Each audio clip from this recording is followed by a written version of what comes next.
Assalamualaikum warahmatullahi wabarakatuh. Halo semuanya, perkenalkan nama saya Reisa Ataya Alfanurani.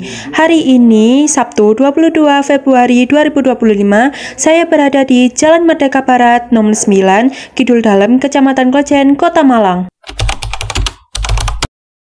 Kali ini saya akan menjelaskan arsitektur bangunan GPIB Immanuel Kota Malang dan menjelaskan latar belakang bangunan GPIB Immanuel Kota Malang. Mengingat kembali pada zaman dahulu bahwa Indonesia pernah dijajah oleh bangsa Barat. Begitu pula dengan Kota Malang, tidak luput dari sejarah masuknya bangsa Barat ke Indonesia. Salah satu bangunan peninggalan bangsa Barat adalah GPIB Immanuel Kota Malang. Gereja ini bisa disebut gereja jago karena merujuk kepada hiasan ayam jago pada atap gereja. Gereja Immanuel resmi digunakan sebagai tempat ibadah orang Belanda dan Eropa pada 31 Oktober 1863. Gereja Immanuel pada zaman pemerintah Hindia Belanda berkaitan dengan pembangunan pusat Kota Malang sebagai pusat pemerintahan dan ekonomi.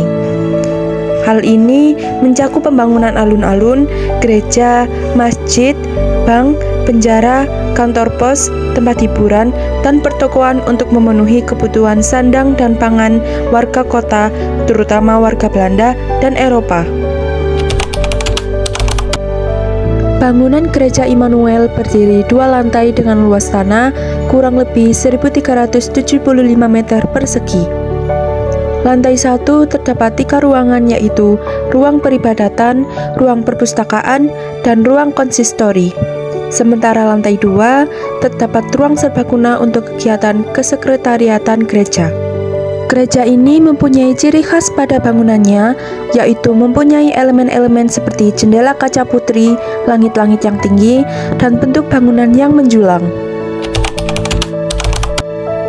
Gereja yang berada di Jalan Merdeka Barat ini dulunya digunakan sebagai tempat beribadah orang Eropa, khususnya Belanda. Namun saat Jepang datang pada tahun 1942, gedung megah yang mampu menampung hingga 1.200 jemaat itu digunakan sebagai gudang beras.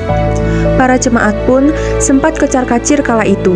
Namun, pada 3 Desember 1948, semua hak milik jemaat Belanda diserahkan kepada GPIB Jemaat Malang, termasuk Panti Asuhan Kristen yang kini disebut PAK Kampar.